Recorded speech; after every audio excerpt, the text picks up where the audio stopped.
దేవుని వాక్యాన్ని చదువుదాం. బైబిల్ పరిశుద్ధ గ్రంథము నుండి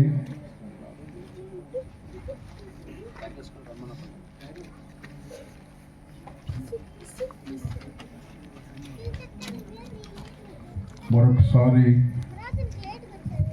యోహాను సువార్త 3వ అధ్యాయం 16వ వచనాన్ని చదవగలిగిన వారు ఎవరైనా చదివి సహాయం చేయండి. దేవుడు లోకమును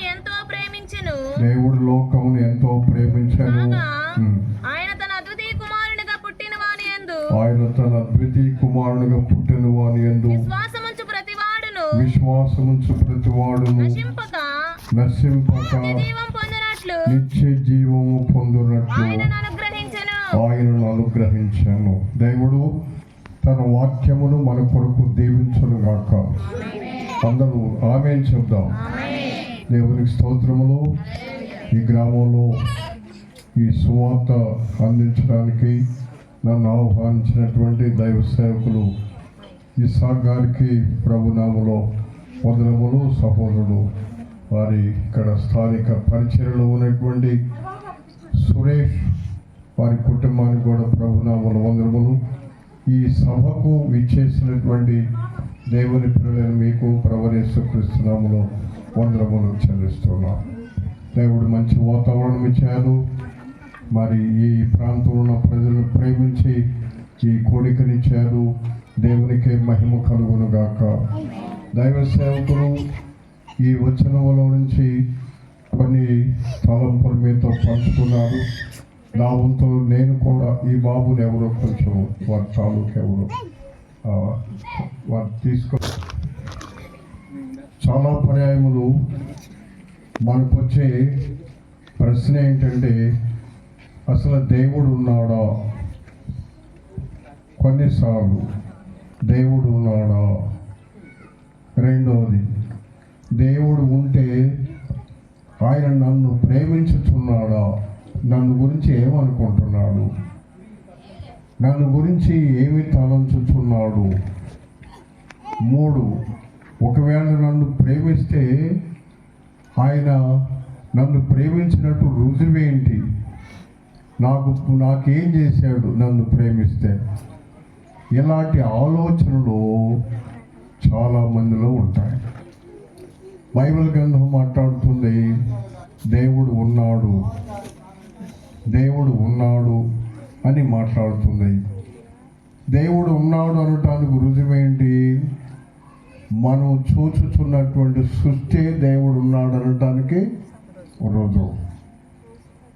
ఈ సృష్టిని ఆయన చేశాడు. సృష్టిని చేశాడు కనుక సృష్టి ఉన్నది కనుక దీనికి సృష్టికర్త ఉన్నాడు. బైబిల్ గ్రంథం మాట్లాడుతుంది దేవుడు ఉన్నాడు అనటానికి జగదుత్పత్తి మొదలుకొని సృష్టించబడిన వస్తువులు ఆలోచన చేయటం ద్వారా మనకు అర్థమవుతుంది. భూమి, ఆకాశము, సూర్యుడు, చంద్రుడు, నక్షత్రాలు ఇవన్నీ వాటంతటికి అవి లేవు.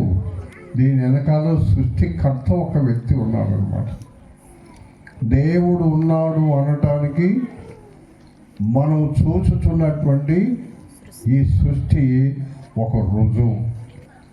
నేను ఉన్నాను, దేవుడు ఉన్నాడు అనటానికి. రెండవది, దేవుడు ఉంటే ఉన్న దేవుడు నన్ను గురించి ఏమనుకుంటున్నాడు? ఈ కంటితో దేవుని చూడలేము. దేవుడు ఆత్మస్వరూపి. దేవుడు ఈ కంటికి కనబడడు. మరి దేవుడు ఉన్నాడు అంటున్నారు. ఉంటే మన గురించి ఆయన ఏమి తలంచుతున్నాడు? మానవుల గురించి ఎలాంటి మనస్తత్వం కలిగి ఉన్నాడు? దేవుడు ఎలాంటి ఆలోచన మన గురించి కలిగి ఉన్నాడు అనే ప్రశ్నకు మనం చదువుకున్న వాక్యమే దేవుడు లోకమును ఎంతో ప్రేమించాడు. అంటే దేవుడు లోకములో ఉన్న మనుషుల్ని ప్రేమించుచున్నాడు అని బైబిల్ మాట్లాడుతుంది. ఈ బైబిల్ ఏంటంటే, ఈ బైబిల్ ఒక భక్తుడు ఏమన్నాడంటే, ఒక తండ్రి తన పిల్లలకు రాసినటువంటి ఉత్తరం లాంటిది అనమాట బైబిల్. ఉత్తరం, ఒక తండ్రి తన కుమారుడికి రాసిన ఉత్తరం లాంటిది. అయ్యా, నేనున్నానురా, నువ్వేం భయపడవద్దు, నువ్వేం దిగులు పడవద్దు, నీకు కావాల్సినవి ఏంటో నేను చూసుకుంటాను. కనుక నీవు ఎంత చదువుకున్నా నేను చదివిస్తాను, నీ వెనకాల నేనున్నాను, నా గొంతులో ఊపిరినంత వరకు నిన్ను మరి నేను ఇబ్బంది పెట్టనయ్యా, నీవు ఇబ్బంది పడితే చూడలేనయ్యా, నిన్ను మంచిగా చూసుకుంటానయ్యా అని ఉత్తరం రాస్తే ఎట్లా ఉంటుందో, దేవుడు మానవులకు రాసినటువంటి ఉత్తరమే బైబిల్ గ్రంథం అన్నమాట. దేవునికి స్తోత్రం చెల్లిద్దాం. అయితే ఇప్పుడు మనం ఈ ఉత్తరంలో నుంచి ఏం చదువుకున్నామంటే, దేవుడు లోకమును ఎంతో ప్రేమించుచున్నాడు. దేవుడు లోకమును ప్రేమించుచున్నాడు అని కాదు, ఎంతో ప్రేమించుచున్నాడు.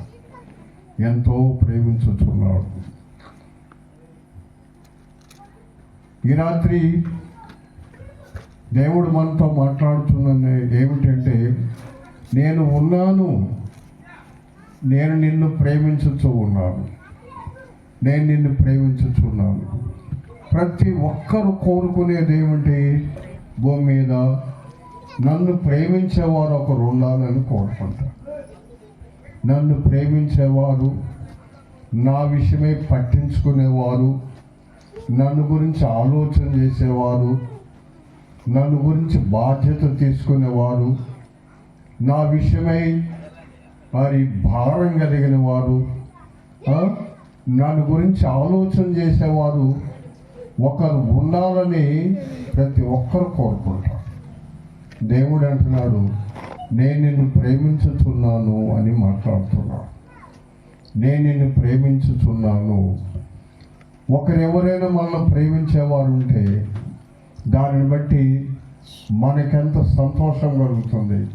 మా పెదనాన్న ఉన్నాడు, మమ్మల్ని ఎంతో ప్రేమిస్తాడు. లేక మా నాన్న మమ్మల్ని ఎంతో ప్రేమిస్తాడు.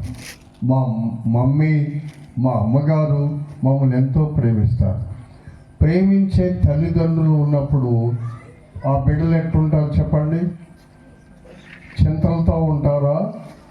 దిగుడుతో ఉంటారా? ఏమంటారు మీరు? ప్రేమించే తల్లిదండ్రులు ఉన్నారనుకోండి బిడ్డలకు, ఆ బిడ్డలు ఎట్లుంటారు? సంతోషంగా ఉంటారు, ధైర్యం కలిగి ఉంటారు. వారికి చింతలు ఉండవు, వారికి దిగుళ్ళు ఉండవు, వారికి ఏ విధమైన భయాలు కూడా ఉండవు. ఎందుకంటే మా డాడీ ఉన్నాడు, మా మమ్మీ ఉన్నది. అలానే దేవుడు అంటున్నాడు, నేను నిన్ను ప్రేమించుచున్నాను. ఇక్కడ ప్రతి ఒక్కరితో దేవుడు ఈ రాత్రి మాట్లాడుతుంది ఏంటంటే, నేను నిన్ను ప్రేమించుచూ ఉన్నాను, నేను నిన్ను ప్రేమిస్తూ ఉన్నాను. ఎంత ప్రేమిస్తున్నావు? ఎంతో ప్రేమించుతున్నావు. సరే, ఓకే, దేవుడు ప్రేమిస్తున్నాడు. దేవుడు ప్రేమించి ఏం చేశాడు మనకు? ప్రేమిస్తున్నాను సరిపోద్దా? ప్రేమించి ఏం చేశాడు మనకు? దేవుడు చేసింది ఏమిటి? ప్రేమించాడు, నేనున్నాను, నేను ప్రేమిస్తున్నాను అన్నాడు. ప్రేమించి ఏం చేశాడు అంటే, ఇక్కడ మాట్లాడుతుంది, మనము ఈ లోకములో జీవించడానికి, నిత్య జీవాన్ని మనం పొందుకోవటానికి తన కుమారుని యేసుక్రీస్తు వారిని ఈ లోకంలోనికి పంపాడు. దేవుడు ప్రేమించి యేసుక్రీస్తు వారిని ఈ లోకంలోనికి పంపాడు. యేసుక్రీస్తు వారిని ఈ లోకములోని ఎందుకు పంపాడు అంటే మనం నశించిపోకుండా మనము జీవించడానికి యేసు ప్రభు వారిని ఈ లోకంలోనికి పంపాడు.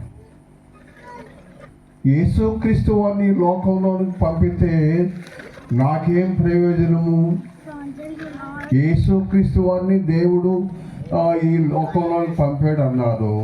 దేవుడు డబ్బులు ఇస్తే బాగుండేది కదా, దేవుడు ఇల్లు ఇస్తే బాగుండేది కదా, నేను మీకు ఇంత భూమిని ఇచ్చానంటే బాగుండేది కదా, ఇంత ఔషధం ఇచ్చానంటే బాగుండేది కదా. రే బాబు,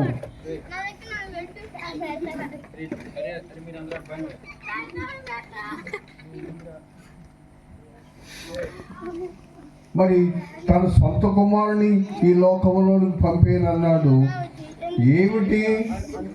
యేసుక్రీస్తు ఈ లోకంలోకి వచ్చి ఆయన ఏం చేశారు, ఎందుకు పంపించాడు, ఆయన ఏం చేశారు అని మనం ఆలోచన చేస్తే యోహాను మొదటి పత్రిక 4వ అధ్యాయము 10వ వచనంలో ఈ విధంగా వ్రాయబడింది. యోహాను మొదటి పత్రిక 4వ అధ్యాయము 10వ వచనం చదవండి. మనము దేవుని ప్రేమించితమని కాదు, తానే మనలను ప్రేమించి మన పాపములకు ప్రాయశ్చిత్తమై ఉండటానికి తన కుమారుని పంపాడు. ఇందులో ప్రేమ ఉన్నది. యేసుక్రీస్తు ప్రభు ఈ లోకానికి ఎందుకు వచ్చాడంటే మన పాపాలకి ప్రాయశ్చిత్తం చేయడానికి యేసయ్య ఈ లోకానికి వచ్చాడు. దేవుడు ఉన్నాడు అనటానికి సృష్టి రుజువు అని చూశాం. ఓకే, ఉన్న దేవుడు మన గురించి ఏం ఆలోచన చేస్తున్నాడు అనేదానికి ఆయన మనం ప్రేమించుతున్నాడు అని ఆలోచన చేశాం. దేవుడు ప్రేమించి ఏం చేస్తున్నాడు, ఏం చేశాడు మనల్ని ప్రేమించంటే తన సొంత కుమారుని యేసుక్రీస్తు వారిని ఈ లోకంలోనికి పంపాడు. యేసుక్రీస్తు వారు మానవుడిగా ఈ లోకంలోనికి వచ్చి 2025 సంవత్సరాలైంది. 2025 సంవత్సరాలు యేసుక్రీస్తు ప్రభువారు మానవుడిగా ఈ లోకంలోకి వచ్చి ఎందుకు వచ్చాడు, ఏం చేయడానికి వచ్చాడు? యేసు ప్రభువారు అంటే మన పాపములకు ప్రాయశ్చిత్తం చేయడానికి వచ్చాడు. అంటే మన పాపాలకి శాంతి జరిగించడానికి వచ్చాడు. పాపాలకి శాంతి జరిగితే మనకి కీడులు లేవి కావు. పాపాలకి శాంతి జరిగితే మనకి శాపాలు లేవి కావు. పాపాలకి శాంతి జరిగితే మనం రోగాలు అనుభవించడం పని లేదు. మన కర్మ మనం అనుభవించవలసిన పని లేదు. మన కర్మ వాడి కర్మరా అంటారు. ఎడగబోతున్నా చేసినవి ఎడగబో అనుభవించద్దో, ఎవడు చేసిన కర్మ వాడిదంటారే. ఏ మనుషుడు కర్మ వారు చేసిన దానికి వారు ఆ కర్మ అనుభవించకుండా ఉండటానికి యేసుక్రీస్తు ప్రభువారు మన కొరకు ఆయనే ఆ పాపములకు శిక్షను అనుభవించారు. ఆయన శాంతి జరిగించారు. ఆయన ప్రాయశ్చిత్తం జరిగించారు. మన పాపములన్నిటికీ ప్రాయశ్చిత్తం జరిగిపోయింది. కనుక కీడులు, శాపాలు, రోగాలు, దుఃఖాలు ఏ మనుషుడు అనుభవించకుండా ఉండటానికి యేసు ప్రభువారు వాటన్నిటికీ ఆయన ఏం చేశారంటే ఆ శాంతి జరిగించారు.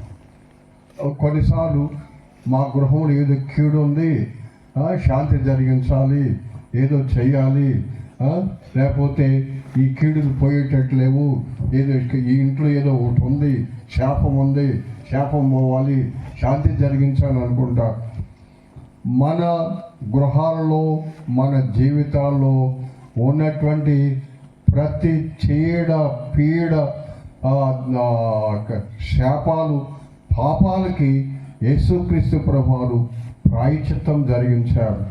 ఆ ప్రాయశ్చిత్తమే ఆయన రక్తం, యేసు రక్తము ప్రతి పాపము నుండి పవిత్రులుగా చేయను. యేసుక్రీస్తు రక్తము చిందించారు. ఆయన మనకు క్షమాపణ కలగటానికి రక్తము చిందించారు. యేసు రక్తము ద్వారా మనకేమి కలుగుతుందంటే క్షమాపణ ఉన్నది, శిక్ష లేదు, క్షమాపణ ఉన్నది.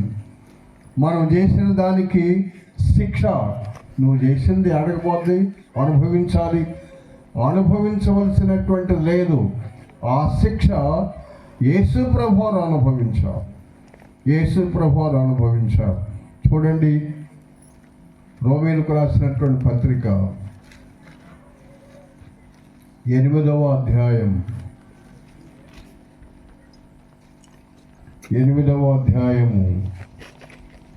4వ వచనంలో, శరీరమును అనుసరింపక పాప పరిహారము నిమిత్తము దేవుడు తన సొంత కుమారుని పాప శరీరాకారంతో పంపి ఆయన శరీరమును పాపమునకు శిక్ష విధించాను.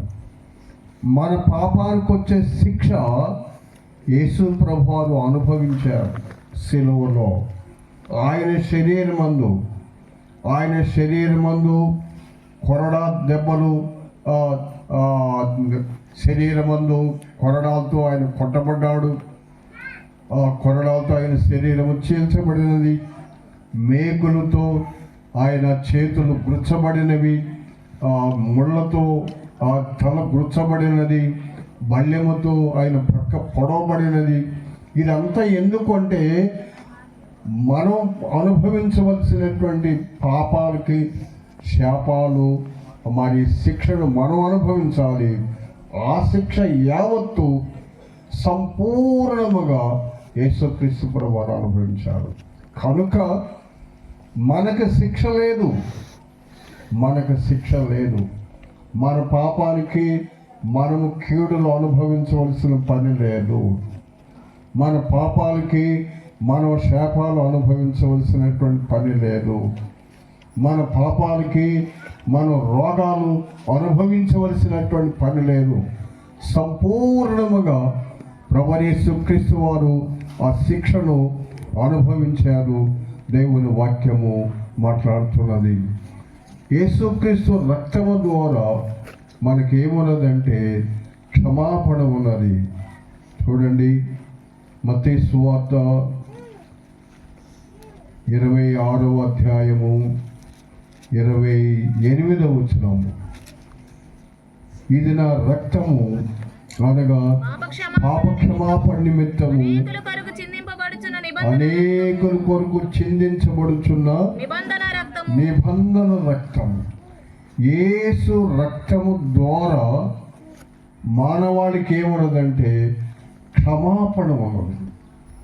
పాపానికి శిక్ష లేదు, క్షమాపణ ఉన్నది.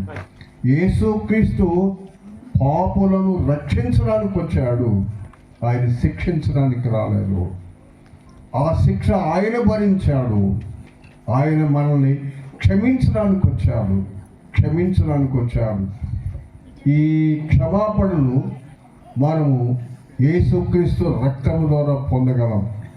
యేసుక్రీస్తు రక్తము ద్వారా క్షమాపణ ఉన్నది. యేసు ప్రభువారు ఒక స్త్రీతో చెప్పాడు, ఆమె పాపాత్మురాలుగా ఉన్నది. ఆమె యేసు ప్రభువారి దగ్గరికి వచ్చినప్పుడు ఆయన ఏం చెప్పారంటే 7వ అధ్యాయం లూకా సువార్తలో 48వ వచనంలో, నీ పాపములు క్షమించబడినవని ఆమెతో చెప్పాను అని దేవుని వాక్యములో మనం చూస్తున్నాం. నీ పాపములు క్షమించబడినవి. ఈ రాత్రి దేవుడు మనతో ఏం మాట్లాడుతున్నారంటే యేసుక్రీస్తు రక్తము ద్వారా నీ పాపములకు క్షమాపణ ఉన్నది.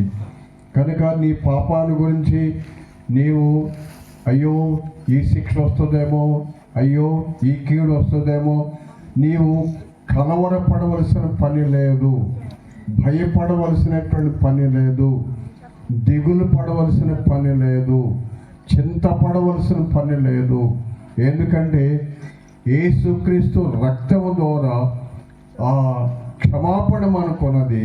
మన పాపములకు సంపూర్ణముగా యేసుక్రీస్తు రక్తము ద్వారా పరిహారము చేయబడినది. శిక్ష ఆయన మీద పడినది, మనకు క్షమాపణ ఉన్నది.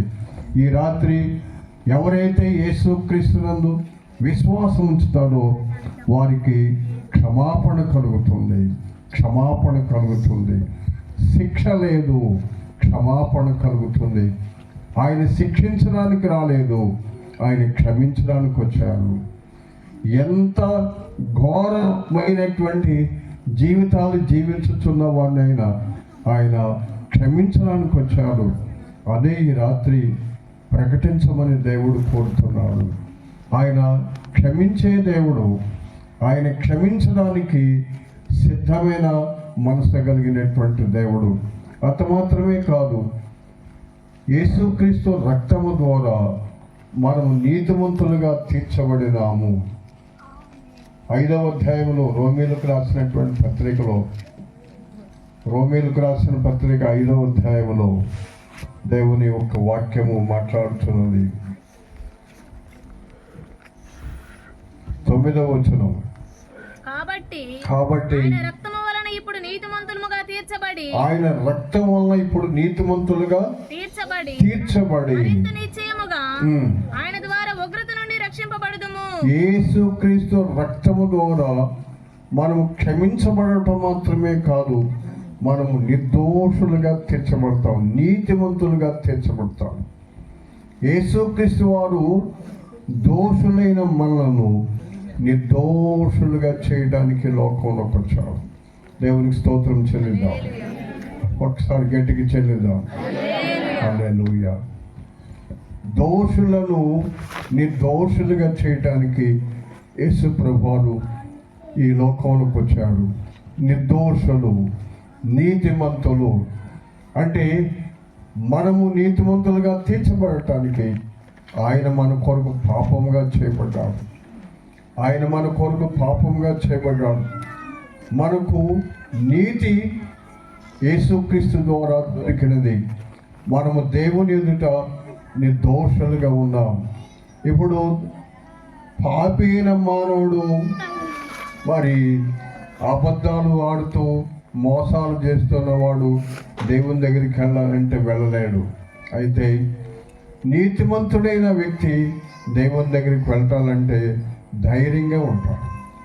కనుక యేసు రక్తము ద్వారా దేవుని యొక్క సన్నిధానికి వెళ్ళటానికి మనకు ధైర్యం కలుగుతుంది. ఎందుకంటే ఆయన రక్తము ద్వారా మనము క్షమించబడ్డాము, ఆయన రక్తము ద్వారా మనము నీతిమంతులుగా తీర్చబడ్డాము. దేవునికి మహిమ కలుగును గాక. యేసుక్రీస్తు ప్రభువు మనల్ని నీతిమంతులుగా చేయడానికి వచ్చాడు. నీతిమంతులుగా తీర్చబడినటువంటి వారు శిక్షకు శాపానికి పాత్రులు కాదు, వారు ఆశీర్వాదానికే పాత్రులు. దేవునికి మహిమ కలుగును గాక. నీతిమంతుల తల మీదకు ఆశీర్వాదాలు వస్తాయి, శాపాలు రావు, ఆశీర్వాదాలు వస్తాయి.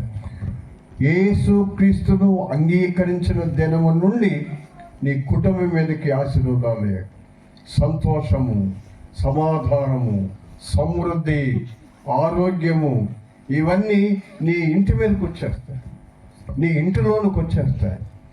ఎందుకంటే నీతిమంతుల ఇల్లు ఆశీర్వదించబడతారు. వారి తల మీదకి నిత్య ఆశీర్వాదాలు వస్తాయని దేవుని వాక్యము సెలవిస్తూ ఉన్నది. అయితే ఇంకా యేసుక్రీస్తు ప్రభువులో మనకున్నటువంటి ఆశీర్వాదాలు ఏమిటి అంటే, మనం యోహాను సువార్తలో చదువుకున్నాం, విశ్వసించు ప్రతివాడు నశింపక నిత్య జీవం పొందినట్టు ఆయనను మనకు అనుగ్రహించారు. యేసునందు విశ్వాసం ఉంచిన వాడు నిత్య జీవాన్ని కలిగి ఉంటాడు. ఇప్పుడు మనం జీవించే జీవితము అది తాత్కాలికమైన జీవితం. నిత్య జీవితం, నిత్య జీవము ద్వారా మనము మోక్షరాజ్యంలో ప్రవేశిస్తాం. నిత్య జీవం లేకపోతే మనము నిత్య నరకానికి, యమలోకానికి వెళ్తాం. ఎవరు నిత్య జీవనం కలిగి ఉంటారో వారు పరలోకానికి వెళ్తారు. ఎవరు యేసు క్రీస్తును ఇచ్చే నిత్య జీవాన్ని కలిగి ఉండరో వారు నిత్య నరకానికి వెళ్తారు. మనము నశించకుండా ఉండాలని, అంటే నిత్య నరకానికి వెళ్ళకుండా ఉండటానికి యేసు ప్రభువారు ఈ లోకంలోకి వచ్చాడు. జీవముని ఇవ్వటానికి వచ్చాడు. నేను జీవాన్ని ఇవ్వటానికి, నేను సమృద్ధిగా ఇవ్వటానికి నేను వచ్చానని చెప్పారు. యేసుక్రీస్తు వారు గొర్రెలకు మంచి కాపరు. గొర్రెలకు మంచి కాపరు. గొర్రెల కాపరు ఏం చేస్తాడు? గొర్రెల మీద శ్రద్ధ వహించి వాటిని మేపటంలో, వాటిని కాయటంలో, వాటిని పరామర్శించడంలో ఎండనక వాననక శ్రద్ధ కలిగి మంద కొరకు పనిచేస్తారు. అట్లనే ప్రభువు యేసుక్రీస్తు వారు కూడా ఆయన మానవులమైన మనం గొర్రెలమైనటువంటి మనుషులు గొర్రెలతో పోల్చాడు. నరగొర్రెలమైన మనకు ఆయన కాపరిగా ఉన్నాడు. ఆయన మన కొరకు ఏం చేశాడు? మంచి కాపరి యొక్క లక్షణం ఏంటంటే గొర్రెల కొరకు ప్రాణం పెడతాడు. గొర్రెల కొరకు, వాటి క్షేమం కొరకు ప్రాణం పెట్టేస్తాడు. యేసు ప్రభువారు మంచి కాపరి. ఆయన గొర్రెల కొరకు ప్రాణం పెట్టాడు. గొర్రెలు బ్రతకటానికి కాపరి చనిపోయాడు. అట్లనే ప్రభువు యేసుక్రీస్తునందు మనకు నిత్య జీవం ఉన్నది. నిత్య జీవము. నిత్య జీవం ఎందుకంటే మనము పరలోక రాజ్యంలో వెళ్ళటానికి నిత్య జీవము. నిత్య జీవం లేకపోతే పరలోక రాజ్యంలో దేవుని దగ్గర ఉండవు. మనం పాతాళానికి వెళ్ళిపోతాం. ఈ లోకము శాశ్వతం కాదు, ఈ జీవితము శాశ్వతం కాదు. ఇది తాత్కాలికమైనది. మనము ఏదో ఒక రోజు ఈ లోకాన్ని విడిచిపెట్టి వెళ్ళాలి. ఈ పరిస్థితులు ఏమి కూడా స్థిరమైనవి కావు. అయితే నిత్య రాజ్యంలోనికి మనం వెళ్ళాలంటే నిత్య జీవాన్ని మనము కలిగి ఉండాలి. నిత్య జీవాన్ని కలిగి ఉండాలి. ఎవరు నిత్య జీవం కలిగిన వారు? విశ్వసించు ప్రతివాడు నిత్య జీవాన్ని కలిగి ఉన్నాడు. విశ్వసించు ప్రతివాడు నిత్య జీవాన్ని కలిగి ఉన్నాడు. ఎవరు విశ్వసిస్తాడో, యేసు క్రీస్తుని ఎవరు విశ్వసిస్తాడో వారిలో నిత్య జీవం ఉంటుంది. ఆ నిత్య జీవం ద్వారా ఈ లోకంలో వారు దేవునితో సహవాసాన్ని కలిగి ఉంటాడు. ఈ లోకం విడిచిపెట్టిన తదుపరి వారు దేవుని రాజ్యంలో ప్రవేశిస్తారు. ఇది యేసు క్రీస్తు ద్వారా మానవాళమైన మనకు కలిగిన ఆశీర్వాదాల్లో మూడోది. మొదటిది ఏమిటంటే యేసుక్రీస్తు రక్తము ద్వారా మనకు ఏం కలుగుతుందంటే క్షమాపణ కలుగుతుంది. చెప్పండి, ఏం కలుగుతుంది? చెప్పండి గట్టిగా. క్షమాపణ, పాప క్షమాపణ. క్రీస్తు రక్తము చిందించాడు కనుక పాపములకు క్షమాపణ. రెండవది, యేసుక్రీస్తు ద్వారా మనము నీతిమంతులుగా తీర్చబడుతున్నాం. నీతిమంతులుగా అంటే ఆశీర్వాదానికి అర్హులవుతున్నాం. దోషులు ఆశీర్వాదానికి అర్హులు కాదు, పాపులు ఆశీర్వాదానికి అర్హులు కాదు, నిర్దోషులే ఆశీర్వాదానికి అర్హులు. యేసుక్రీస్తు ద్వారా మనము నిర్దోషులుగా తీర్చబడ్డాం కనుక నిర్దోషులను దేవుడు దీవిస్తాడు, దోషులను దేవుడు దీవించాడు. దోషులను దేవుడు దీవించలేడు. నిర్దోషులే ఆశీర్వాదానికి పాత్రులు. వారు భౌతికమైన ఆశీర్వాదాలు, ఆరోగ్యం కానీ, సంపదలు కానీ, సంతోషము కానీ, ఏదైనా కానీ ఆశీర్వాదానికి పాత్రలు. ప్రభువు యేసుక్రీస్తు ద్వారా మనము నీతిమంతులుగా తీర్చబడ్డాము, ఆశీర్వాదానికి పాత్రులుగా చేయబడ్డాము. ఇది రెండవదిగా నేను మీకు గుర్తు చేస్తున్నాను. మూడవది ఏంటంటే యేసుక్రీస్తు ద్వారా మనకు నిత్య జీవం ఇవ్వబడింది. మూడవది, నిత్య జీవాన్ని యేసుక్రీస్తు మనకు అనుగ్రహించాడు. ఆయన మరణించి మనకు నిత్య జీవాన్ని అనుగ్రహించాడు. ఈ జీవము ద్వారా భూమి మీద మనము దేవునితో సహవాసం కలిగి ఉంటాం. ఈ జీవము ద్వారా చనిపోతే మనము మోక్ష రాజ్యంలో ప్రవేశిస్తాం, దేవునితో ఉంటాం. నరకానికి వెళ్ళాం, మనం యమలోకానికి వెళ్ళాం. మరి నిత్య బాధను మనం అనుభవించాం. మనం ఈ జీవము ఎలాంటి ఆశీర్వాదకరమైన స్థితిలోనికి మనం తీసుకొని వెళ్తుంది. ఈ 3 ఆశీర్వాదాల కొరకు పెద్దగా దేవునికి స్తోత్రం చెందుదాం సార్. ఇంకోసారి గట్టిగా హల్లెలూయా. ఇప్పుడు ఎన్ని చెప్పుకున్నాం? 1, యేసుక్రీస్తు ద్వారా క్షమాపణ. 2, యేసుక్రీస్తు ద్వారా నీతిమంతులుగా తీర్చబడినాము. 3, యేసుక్రీస్తు ద్వారా నిత్య జీవాన్ని మనము పొందుకున్నాము. నిత్య జీవం అనుకున్నది, క్షమాపణ అనుకున్నది, నీతి మనకున్నది, నిత్య జీవం మనకున్నది. 4వది ఏంటంటే యేసుక్రీస్తు ద్వారా మనం దేవునికి కుమారులుగా చేయబడ్డాము. దేవునికి మహిమ కలుగును గాక. 1:12 ఒకసారి చూడండి. యోహాను సువార్తలోనే 1:12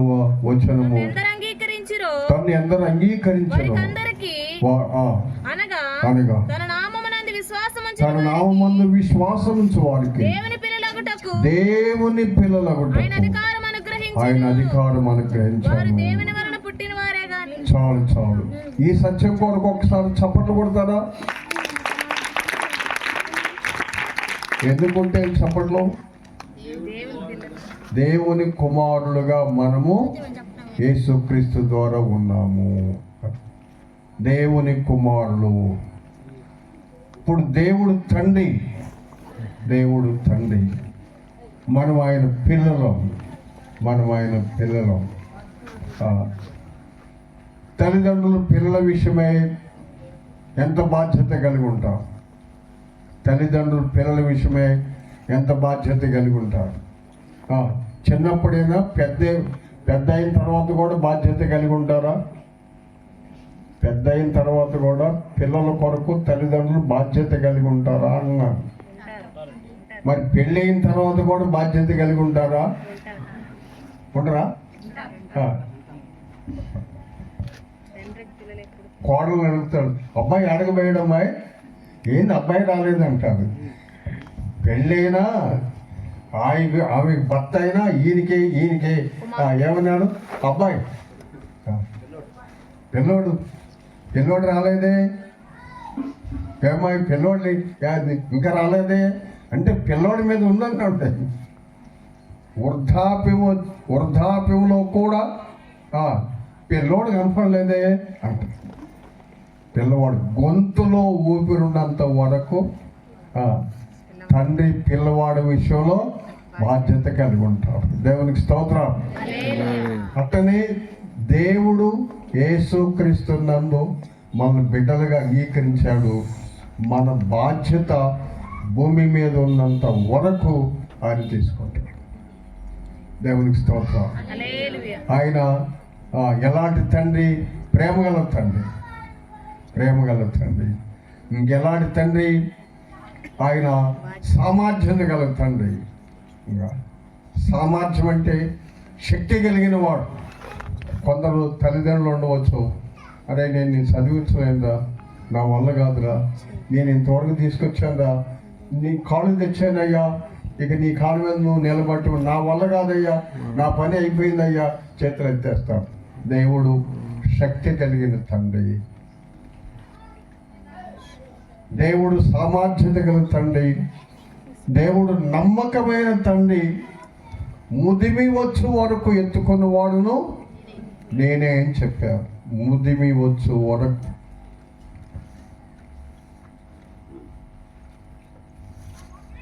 తల వెంట్రుకలు నెరియ వరకు సంక పెట్టుకుంటాడంట, ఆడిస్తాడంట.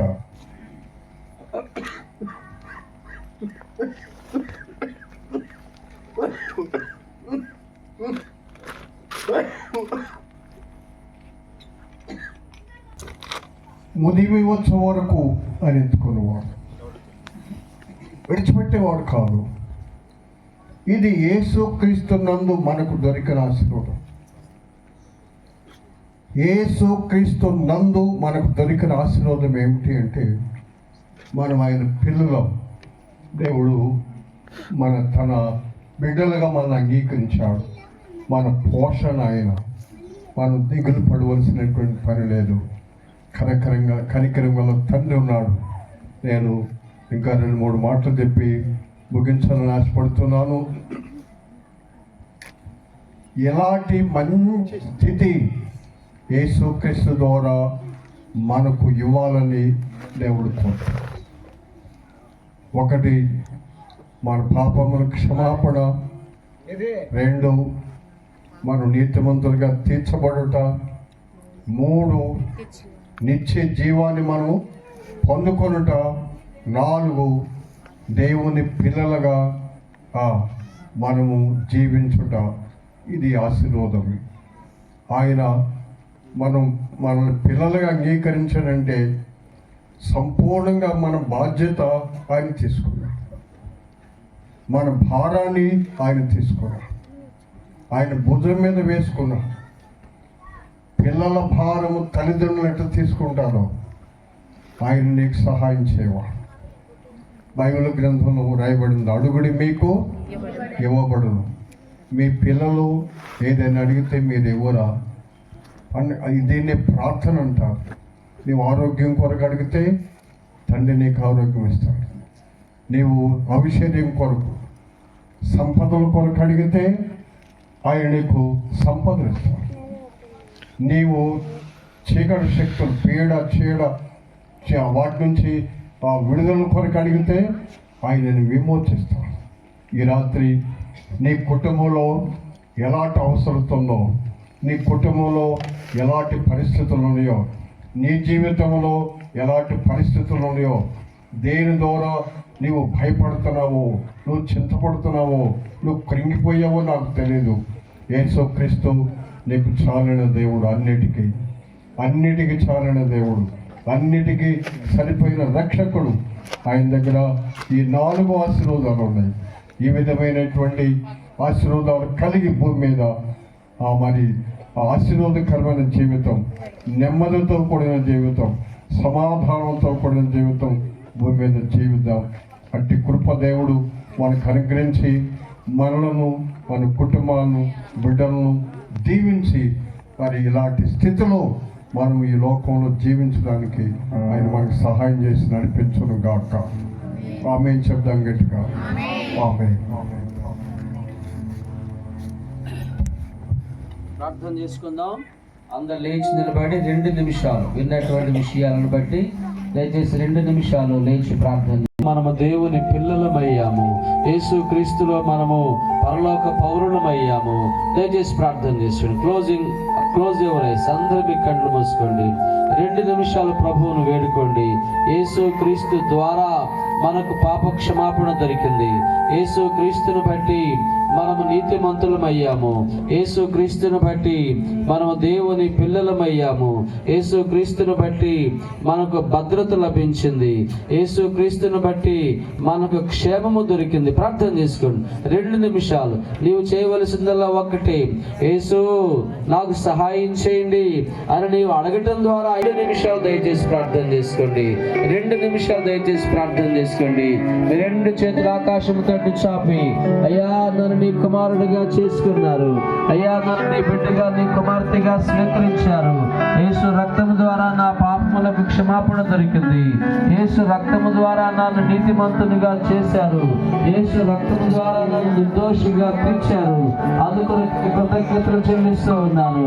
యేసు మీకు వందనములయ్యా. యేసు మీకు స్తోత్రములయ్యా. దేవుడు లోకమును ఎంతో ప్రేమించెను అనే మీ వాక్యం కొరకు స్తోత్రాలు స్తోత్రాలు చెల్లిస్తూ ఉన్నాను అయ్యా. పరలోకము నుండి మీరు పంపిన ప్రేమ ఉత్తరము కొరకై స్తోత్రాలు తండ్రి. తన కుమారుడికి రాసేటటువంటి ప్రేమ లేఖ అని పరిశుద్ధ గ్రంథమును గురించి మీరు ఉపదేశించారు. అందుకొరకై స్తోత్రాలను అయినా అందరూ ప్రార్థన చేసుకోండి. 2 నిమిషాల ప్రభువును వేడుకోండి. దయచేసి ప్రార్థన చేసుకోండి. అయిన మా తండ్రి యేసు స్వామి కృతజ్ఞతలు వందనములు చెల్లిస్తూ ఉన్నానయ్యా. విని యేసుక్రీస్తు రక్తము చెంతకు వస్తూ ఉన్నారు. అటు వారందరి కొరకై స్తోత్రాలయ్యా. మీ పిల్లల్ని జ్ఞాపకం చేసుకోండి. యేసుక్రీస్తు రక్తమును బట్టి అయ్యా రోగము నుండి స్వస్థత లభించిందని సెలవిచ్చారు. యేసుక్రీస్తు రక్తమును బట్టి మా సమస్యలకు పరిష్కారం దొరికిందని సెలవిచ్చారు. యేసు రక్తమును బట్టి మాకు క్షేమము భద్రత లభించిందని సెలవిచ్చారు.